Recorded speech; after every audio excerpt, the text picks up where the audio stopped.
To make matters worse, he's in charge of 1,000 prisoners, not 20. 1,000 prisoners trying to escape because 60 Iraqi guards are smuggling weapons into them. He's in charge of 12 Army reservists, and he has no training and no supervision for this job. What happens at 4 a.m.? He goes to sleep in a prison cell, in a different part of the prison. So that becomes his total environment.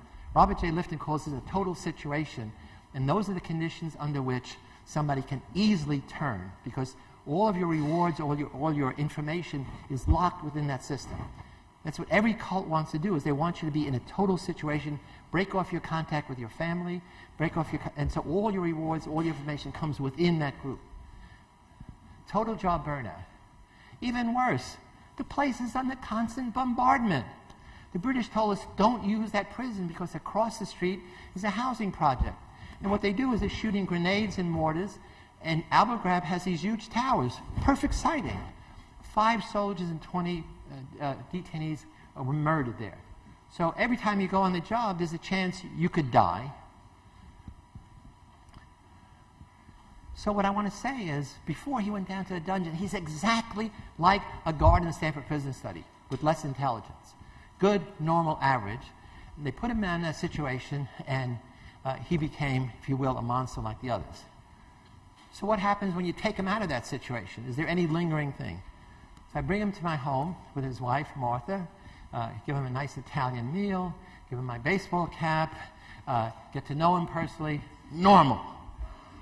And in fact, if you think about what Hannah Arendt said in the trial of Adolf Eichmann, she didn't have the concept of situational analysis, but she called it the banality of evil. And what she said is Eichmann, the guy who orchestrated the murder of 2 million Jews when he was in charge of Auschwitz, everything we know before he went into Auschwitz, normal.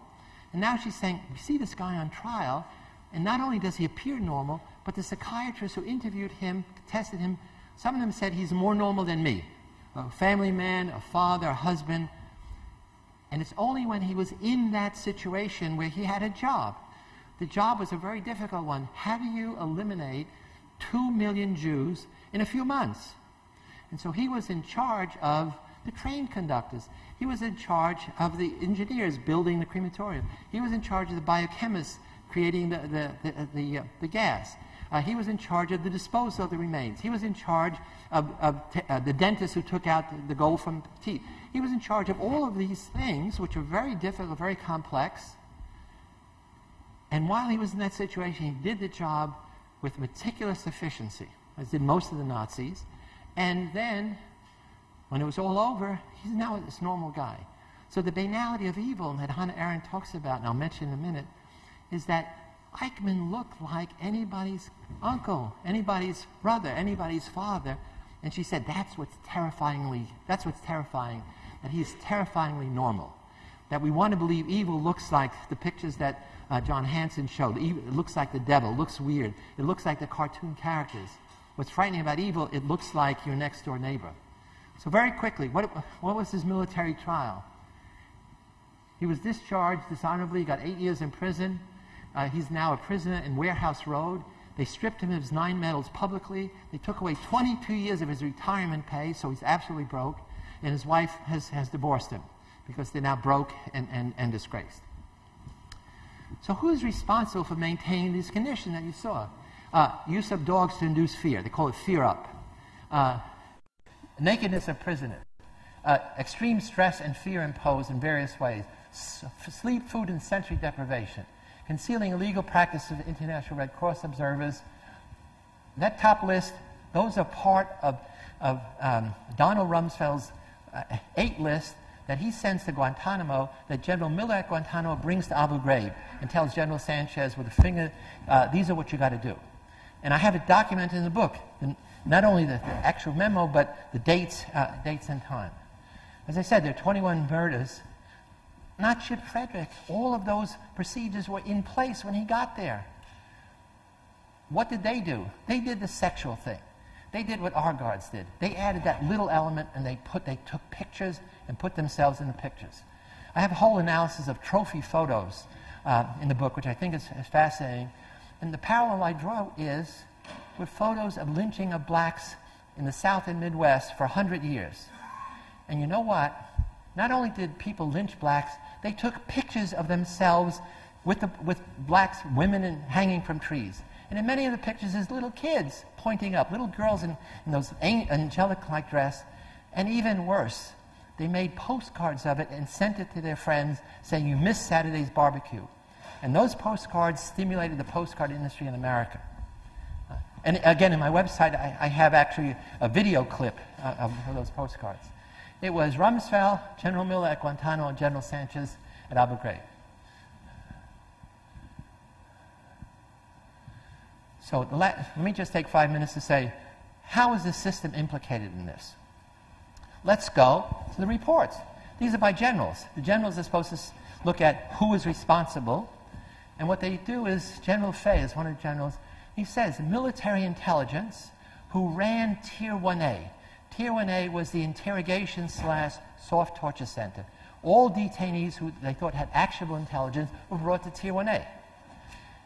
The military intelligence were in charge, but there's also CIA there. There's also civilian interrogators from the Titan Corporation, some getting $1,000 a day. And they got 1,000 prisoners to interrogate. They don't have enough linguists. They don't have enough people who know Arab culture. So they're trying to interrogate, and they're not getting any information from them. Also, most of them, they picked up whole families. Most of the guys had no information to give. The other thing is, if they had information to give, 1 week out of the field, it's cold. It's irrelevant. But now they're stuck with 1,000 of these guys. This report says, for 7 months, military intelligence personnel requested, encouraged, condoned, or solicited military police, our guys and girls, to abuse detainees. And/or they participate in detainee abuse, and/or they violate established interrogation procedures. These abuses would not have occurred, this is the general saying, had military document trained and mission training conducted. He then says, the environment created at Abu Ghraib contributed to the occurrence of such abuse and the fact that it remained undiscovered for higher authorities for such a long period of time. These abuses, the specific ones, were going on for 3 months. They had a CD with all the pictures you saw, plus hundreds of others, that were circulating. Soldiers had them on a screensaver. Who was watching the store? How come none of the officers knew about this? It's one thing not to go down to the basement, but word gets out, and they either didn't care or didn't care to know. General Fay and General Jones together have a report which says there were 7 factors leading to the abuse. Of the 7, only 1 is people. The other 6 are all situational, systemic. And they say, looking beyond personal responsibility, that's disposition, there is leader responsibility, command responsibility. Systemic problems and issues also contributed to what? To the volatile environment at Abu Ghraib. When the general said it's not systemic, he was lying. Because from October 2001 to April 2006, there have been over 600 accusations of abuse. This is by the military record, so it could be much more. Of those, nearly 200 they never investigated.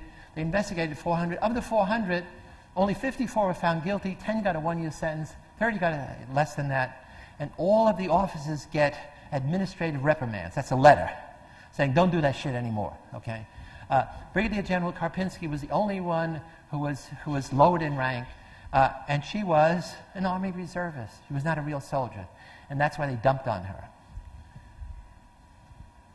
If it was limited to these few bad guards in this prison, then we should be surprised that this is by British soldiers, real soldiers, elite soldiers, in Basra, getting prisoners to simulate sodomy and taking pictures of it. Only they didn't put themselves in the pictures.